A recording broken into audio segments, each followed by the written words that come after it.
À notre époque, découvrir de nouveaux mondes semble inconcevable. Mais il est des lieux, parfois étranges, qui vous invitent à l'évasion, qui vous filent une fièvre d'explorateur. C'est ce que j'ai trouvé dans les déserts.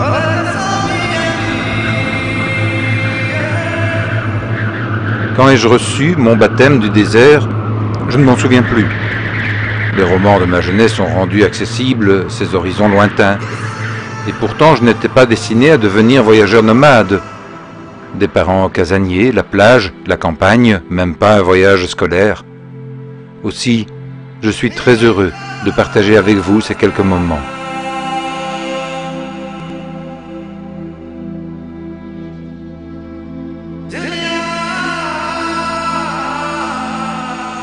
Vallée du Nil, vallée des rois, tout ou presque a été dit. Ce Nil est l'autoroute fluviale de la civilisation. Mais regardez mieux, l'Égypte est surtout un pays de sable et de pierre. À l'ouest, le désert libyque, le Sahara égyptien. À l'est, le désert arabique et le triangle du Sinaï au bord de la mer Rouge. Et c'est là que nous commençons notre périple.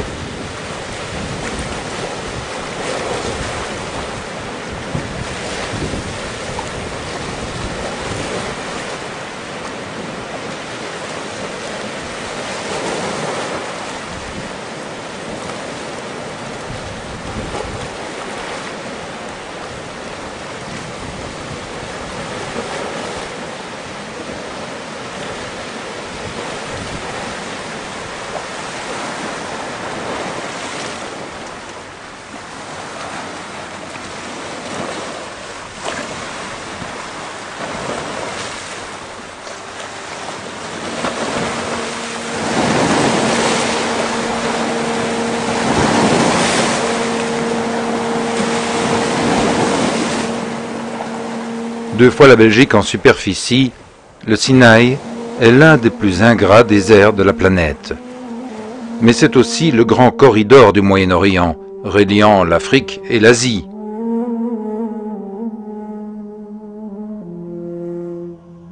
Il a toujours été traversé, commerçants, pèlerins, et des armées, les pharaons assyriens, perses, grecs, romains. Toute l'Antiquité y a défilé. Et plus tard, les croisades, mamelouks, ottomans, anglais, israéliens et de nouveau les Égyptiens.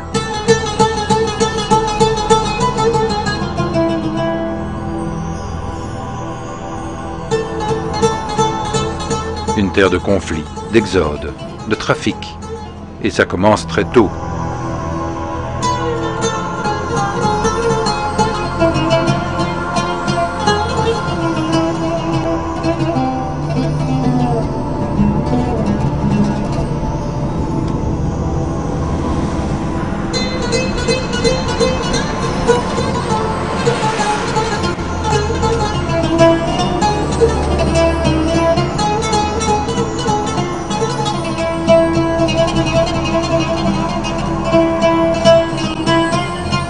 Le millier de tombes-tours retrouvées indique comme premier colon une société de pasteurs semi-nomades dès le 4e millénaire avant Jésus-Christ. Ici, le lieu s'appelle Nawamis, un nom qui provient de Namus, moustique. On ne sait pas pourquoi, mais on devine qu'il y avait de l'eau. La trop évidente visibilité des tombes, l'orientation au soleil couchant et une écriture toujours indéchiffrée attestent de la volonté de territoire.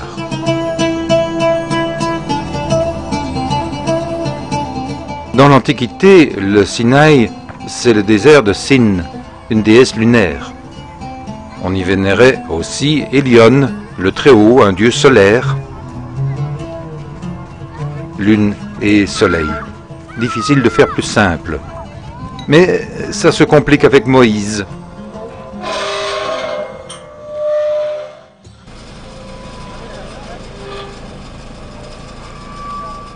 Fuyant le pharaon, nous dit la Bible, Moïse se repose au puits de Madian. Venus puiser l'eau, les filles de Jéthro y sont harcelées par des bergers de passage. Mais Moïse prend leur défense. En remerciement, Il est hébergé par Jéthro et il épouse une des filles.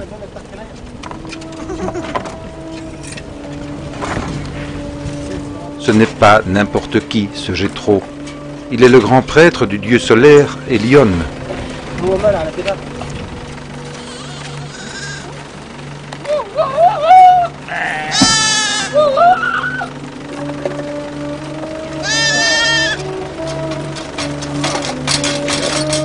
C'est au Sinaï encore que Moïse perçoit l'ordre divin de libérer les Hébreux d'Égypte. Commence alors l'Exode, une migration à l'origine des religions dites révélées.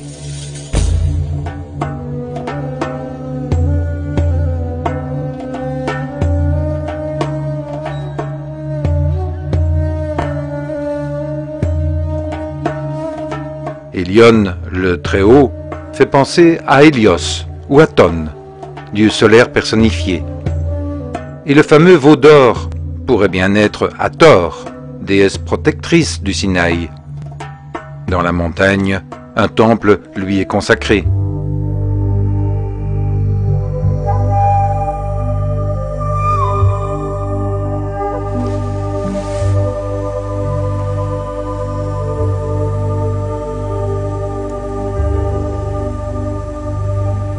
J'ai planté la tente près d'un hameau bédouin.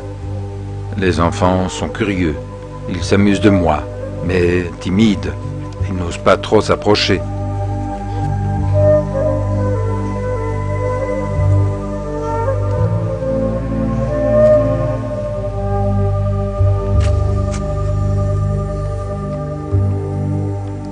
Avec Abdallah et Mursi, je grimpe dans la montagne qui me rappelle celle du Yémen.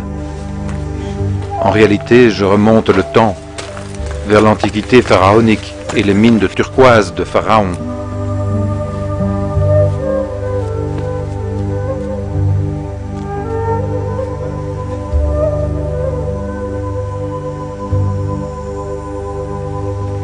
Dans le désert, l'archéologie se présente comme une perquisition et non une découverte.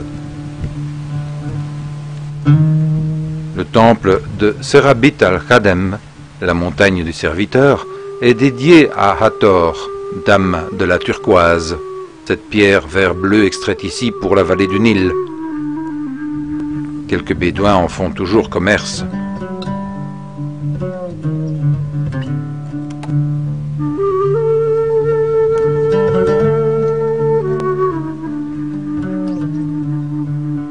C'est le sanctuaire industriel le plus important du Sinaï. Si l'on en croit les inscriptions, les ouvriers seraient des Sémites. Ancien général de Pharaon, Moïse se devait de connaître ces lieux, et il est donc improbable qu'il se soit perdu 40 ans dans le coin avec les Hébreux.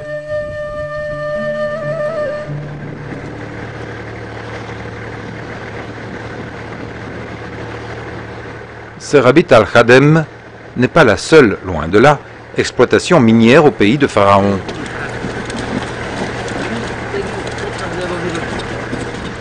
En face du Sinaï, le désert oriental a fourni à l'Égypte, mais aussi à Rome et à Byzance, une trentaine de roches, de pierres précieuses et de minerais divers.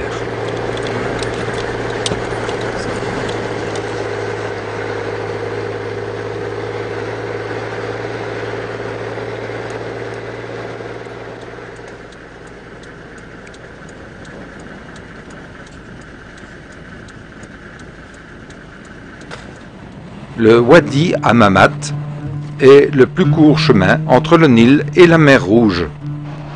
Couloir stratégique, aujourd'hui asphalté, il est parcouru dès l'Ancien Empire. Connu pour ses richesses minières, basalte noir et mines d'or, il est décrit dans le célèbre papyrus de Turin.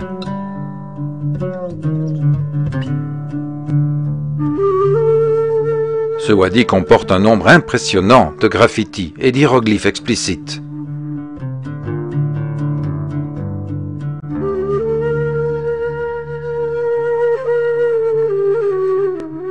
Il est probable que l'expédition de la reine Hatshepsut vers le Punt a emprunté aussi cette autoroute de l'Antiquité. Un désert finalement pas très désert.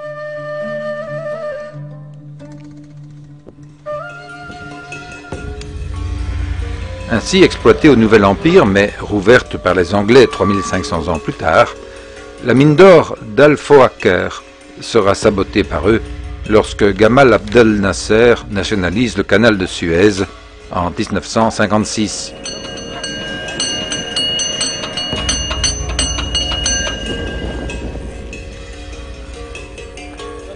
Je la visite en compagnie de Sadek.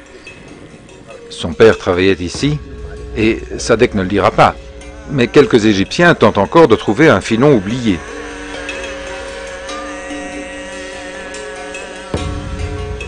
Entre-temps, le matériel rouille et rejoint le fourre-tout de l'archéologie industrielle.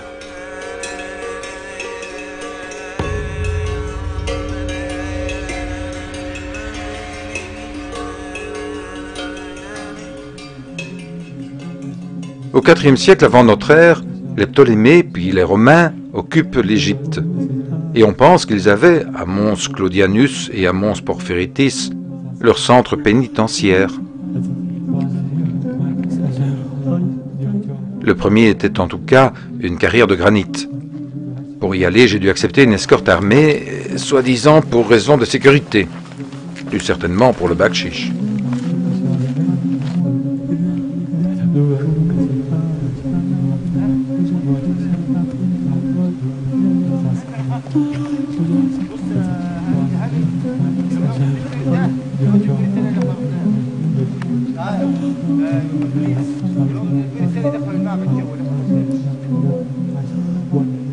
Les prisonniers et esclaves extrayaient ici le granit clair, le basalte noir ou le porphyre rouge, pour la plus grande gloire de Rome.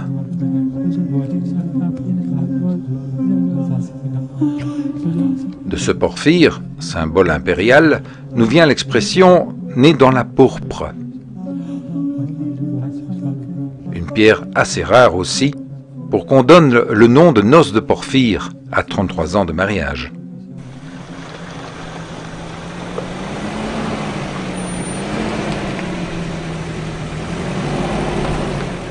Découvrir un désert, j'en suis convaincu, c'est faire un retour arrière, un flashback sur l'humanité. Si le vent efface du sable les traces de nos pas et maintenant de nos pneus, c'est pourtant là que l'homme, à ses débuts, a appris à marcher.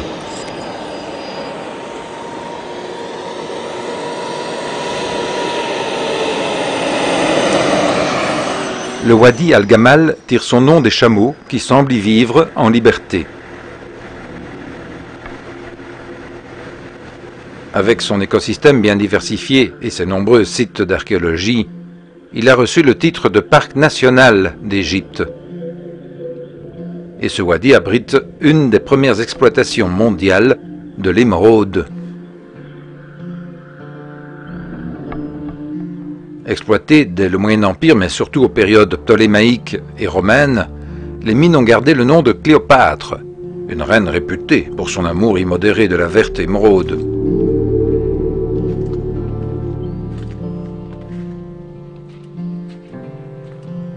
Les tunnels d'exploitation s'enfoncent jusqu'à 200 mètres.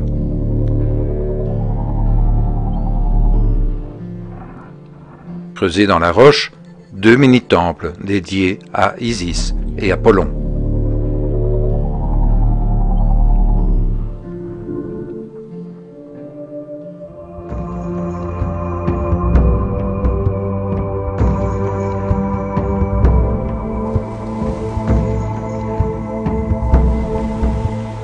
Mais revenons au Sinaï. Dans l'Antiquité, la mer Rouge s'appelait la Grande Verte. Ça semble logique. Pourquoi rouge aujourd'hui alors? Sans doute une mauvaise transcription d'un autre nom ancien, la mer des Joncs, en anglais Red Sea, devenue Red Sea.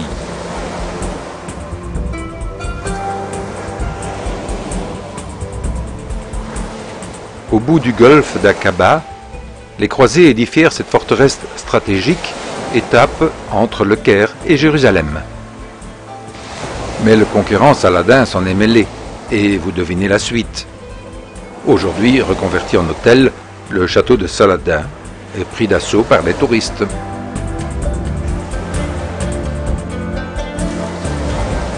Ils viennent pour la mer Rouge, évidemment. Une météo idéale, des eaux turquoises, des récifs coralliens exceptionnels et la proximité du Sinaï. Tout cela offre un cadre idyllique. 2 à 3 millions de touristes par an, mais qui n'osent pas trop pénétrer l'arrière-pays. Donc sport de plage et de mer, kitesurf, planche à voile, snorkeling, ski nautique, quad et forcément plongée sous-marine.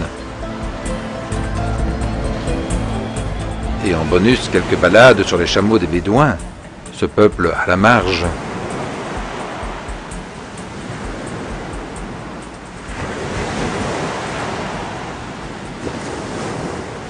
Pour le meilleur et pour le pire, la mer Rouge est envahie. Des sites de plongée surchargés et pollués. Une catastrophe écologique annoncée.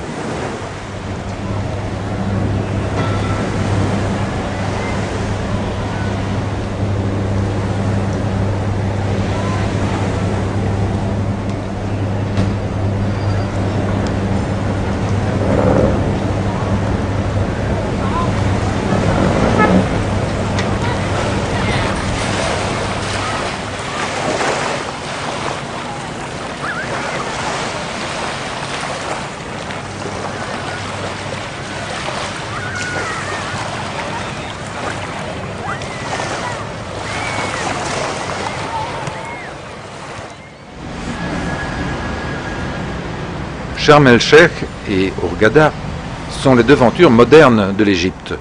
Une côte très bétonnée et des façades très décorées et attractives, réservées au tourisme. Mais les Russes ventripotents monopolisent Hurghada, au point d'être surnommés Rusghada. Un ami m'a dit « Pourquoi vous les Européens ne venez-vous plus ? Nous n'aimons pas les Russes. Ils veulent des femmes, de la drogue, de l'alcool. Ils ne respectent rien. Mais nous n'avons qu'eux pour vivre. »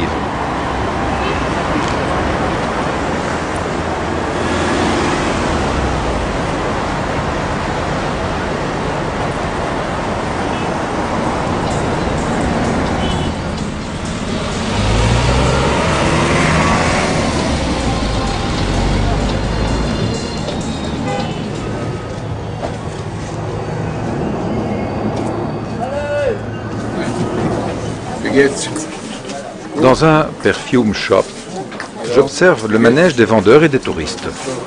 Grand moment d'anthropologie sociale. Hello. 500 Egyptian pound. This size, normally it's 750. When you visit with group, it costs you only 500. And still we have a very nice offer. When you buy 4, you pay only for 3.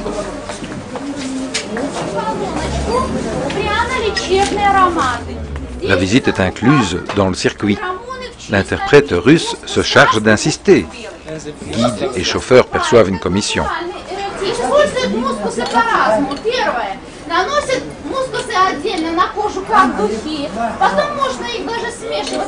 Au bout de sa journée, Abou Saber, le patron, fait ses comptes et suit attentivement les cours de la banque.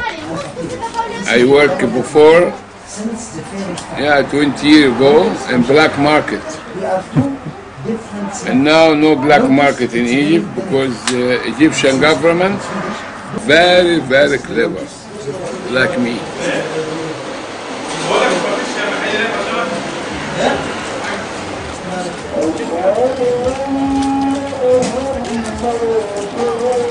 Le soir, la ville s'illumine et s'anime. Les boutiques, les restaurants, les terrasses à la musique internationale et une vie nocturne babacool.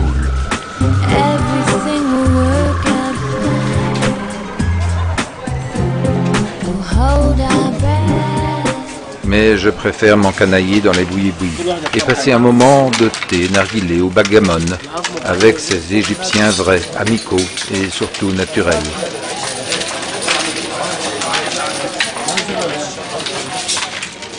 Comme vous sans doute, la ville m'a formaté. Les facilités, les plaisirs, les entraves, les compromis. Je décide alors de quitter l'agitation et la solitude un peu triste des villes pour l'exaltante solitude du désert.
Bordé au nord de massifs crayeux, le centre du Sinaï se compose de granit et de basalte, parmi les plus vieux du monde.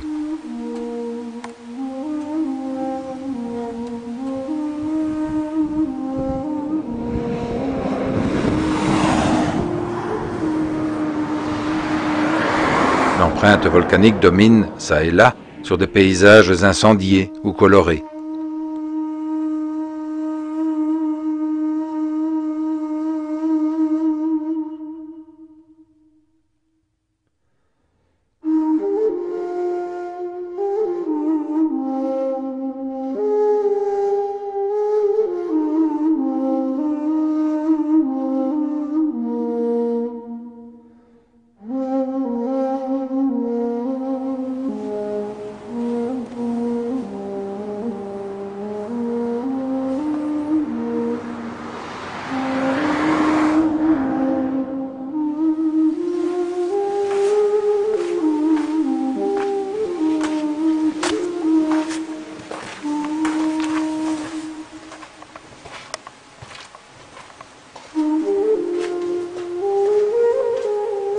Une gorge de plus en plus étroite, des falaises de plus en plus hautes.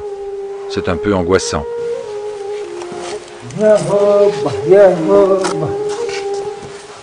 Cependant, les dégradés sableux révèlent une étonnante géologie.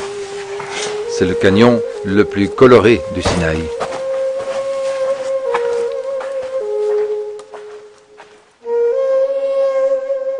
Les dessins hypnotiques font penser à Petra, la cité rose des Nabatéens, pas très loin d'ici, en Jordanie.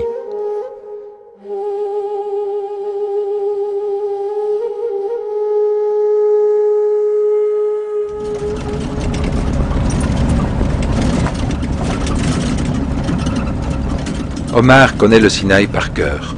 Et depuis 40 ans, sa vieille Jeep aussi. Il l'entretient amoureusement. Elle a reçu un nouveau moteur, il y a 15 ans. Aucun instrument ne fonctionne. Aussi Omar fait le plein à l'oreille pour jauger le niveau de pétrole.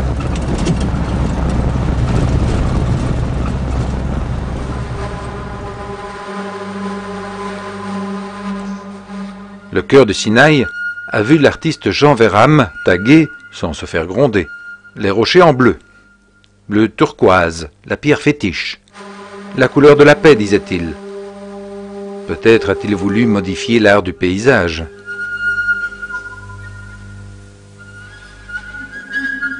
La pluie et surtout le vent viennent délaver la roche. On en remet parfois une couche.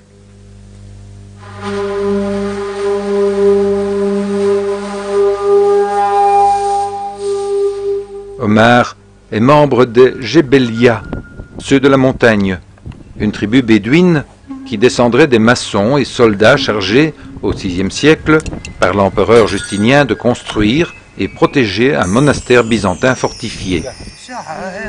Ce sera Sainte Catherine. Au fil du temps, les Jebelia se sont convertis à l'islam et mélangés aux tribus voisines. Mais leur fidélité au monastère se perpétue. Elle fait partie de leur identité.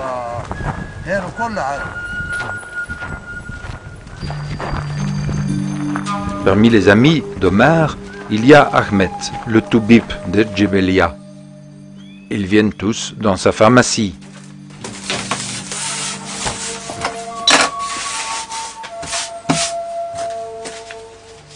الصيدليه هذه صيدليه عشان دي ميديسن دي من كاترينا كل من هير من هنا Ahmed travaille par infusion, poudre ou pommade qu'il extrait d'herbes médicinales. Un savoir hérité de son grand-père et de plus loin encore, d'un temps où les guérisseurs soignaient sans diplôme, mais avec sagesse.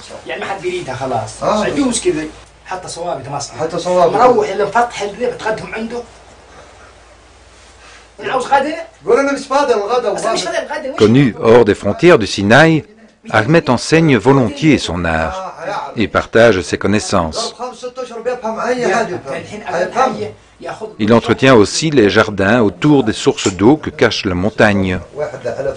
Il disparaît alors, plusieurs jours parfois, à la recherche d'une racine ou d'une plante plus rare.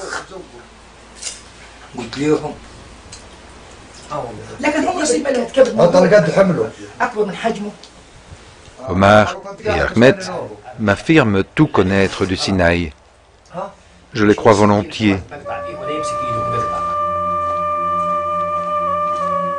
Pasteurs montagnards et jardiniers d'altitude, les Jebélias se déplacent au gré des saisons et des chèvres.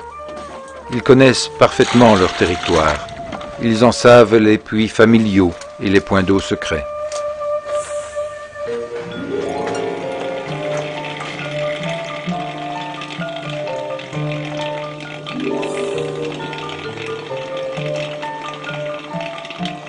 Mais il est temps d'approcher cette montagne mythique. Ce Sinaï dont le sommet, le mont Sainte-Catherine, culmine à plus de 2640 mètres.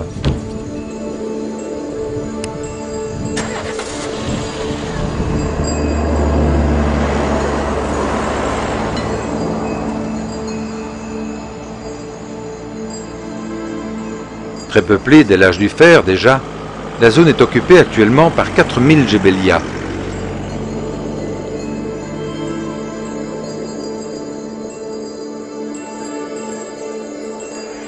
Les cimes, c'est leur montagne, mais aussi un des hauts lieux de l'humanité, un point focal des religions révélées, car juste à côté du sommet se trouve le mont Sinaï, appelé aussi mont Moïse.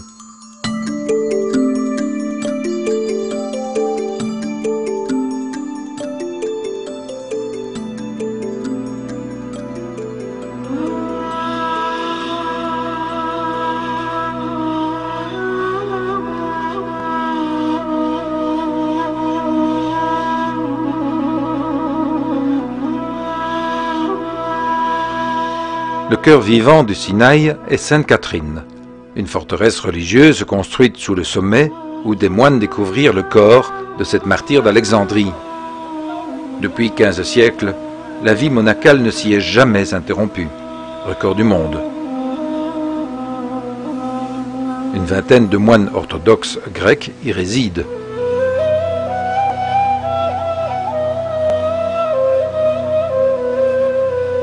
Tout un symbole, côte à côte, une église et une mosquée.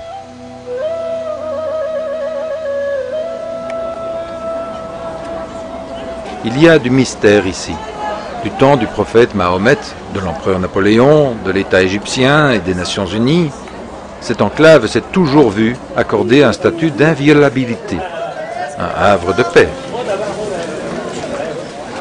Et pourtant l'endroit a connu bien des envahisseurs, les derniers étant les touristes, avec quelques embouteillages, l'église de la Transfiguration, le prétendu buisson ardent, l'entrée du musée.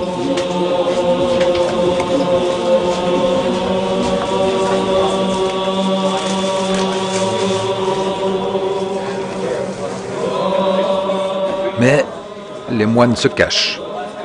Des religieux qui, curieusement, sont indépendants des autorités de leur propre église. Et lorsqu'on sait que la bibliothèque, interdite au public, renferme des manuscrits rarissimes, on se réfère très vite au roman d'Umberto Eco, Le nom de la rose.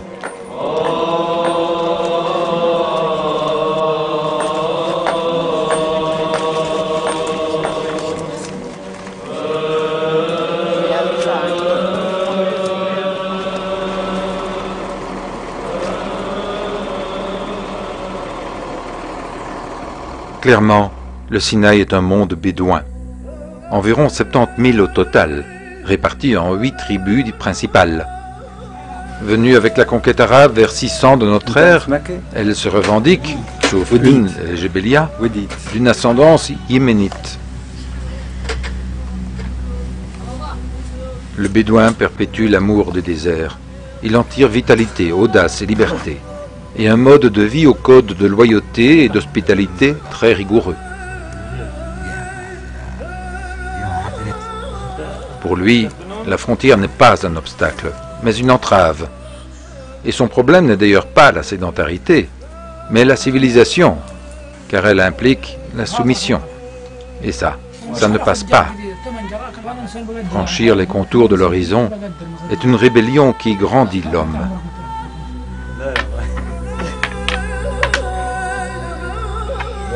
Depuis peu, les Bédouins sont marginalisés et traités de terroristes, car ils dérangent. Ils affirment qu'Israël déporte au Sinaï les Palestiniens de Gaza. Aussi, ils estiment subir une répression injuste de l'État égyptien aux ordres des USA.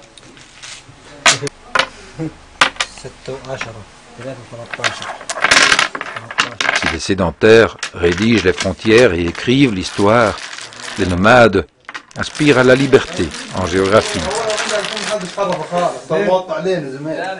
Face à un monde devenu infini, la vie des Bédouins bascule.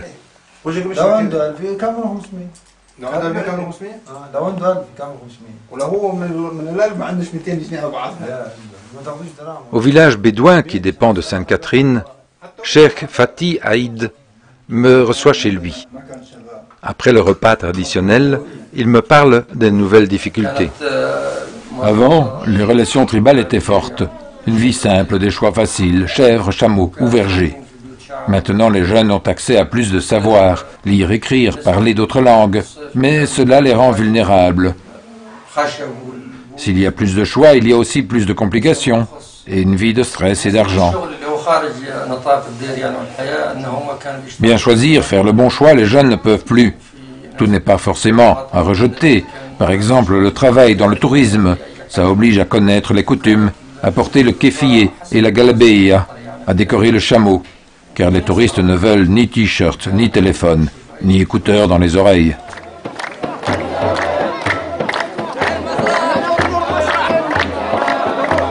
Le désert possède un privilège remarquable, celui de réunir les hommes.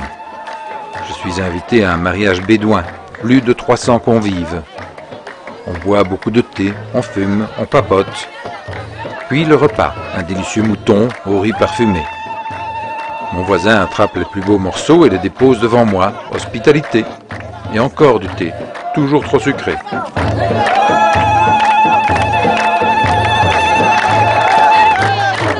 Soudain, des youyous stridents et des tambourins.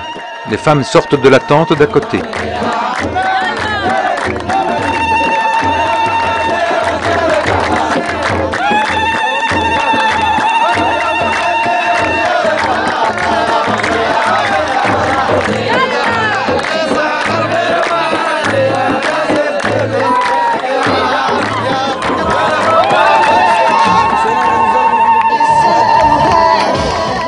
Une danseuse du ventre occupe la scène.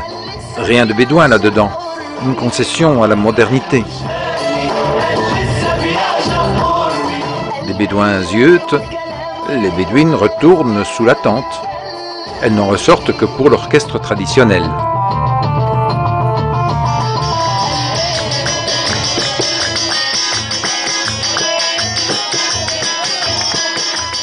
Mais la nuit sera courte. Le soleil m'attend au sommet du Sinaï.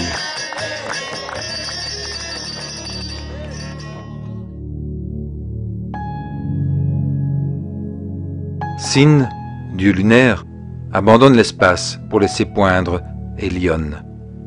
Et je n'ai pu m'empêcher de songer aux paroles de notre Père. Ce soleil païen règne tous les jours dans les cieux et sur terre. Et il fait pousser le grain quotidien selon sa volonté et sa lumière. Chrono idéal de la vie humaine, le soleil conjugue l'obsédante recherche du temps et de l'éternité.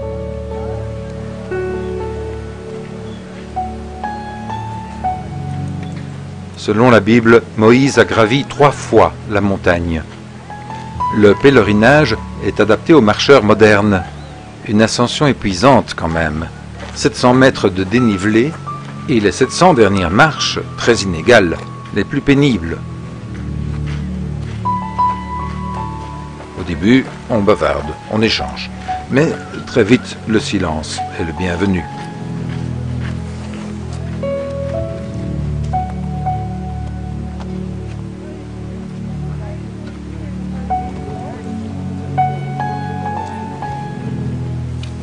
La descente est plus alerte et on découvre les jardins du monastère. Ils sont entretenus par les Gébélias, sédentarisés au village, appelé également Sainte-Catherine.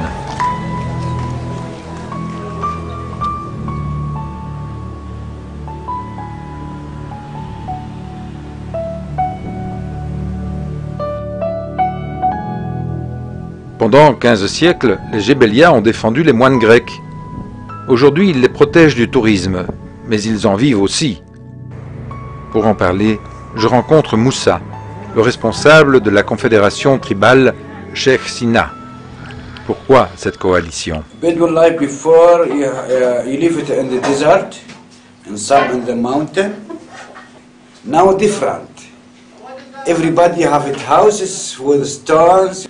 Everybody in the house not meet other because you have television, you have mobile, you have internet. Different way now. Pour préserver la tradition et la biodiversité et contribuer à l'autonomie économique de chaque tribu, Moussa les a fédérés sur des projets touristiques communs. En premier lieu, une formation, guide de montagne, artisanat traditionnel, langue étrangère. Ensuite, l'élaboration de gîtes nomades, de séjours dans les vergers, circuits découvertes, trekking, les activités orientées autant pour les hommes que pour les femmes. Separate tribe, you work together, you eat together, all together. This under Sheikh Sina.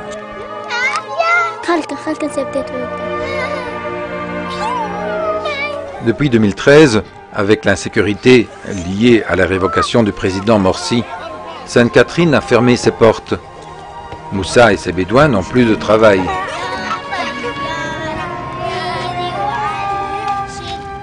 Je m'inquiète alors pour leurs enfants, ces adultes de demain. À force de primade, ils risquent de développer un immense sentiment de frustration.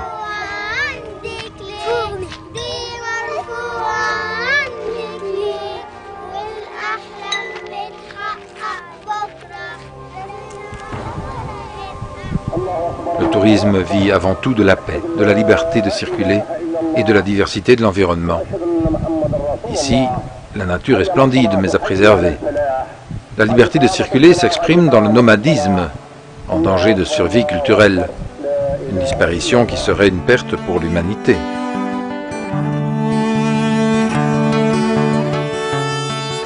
La paix, enfin, sur leur terre, le Sinaï, est le souhait de tous les Bédouins.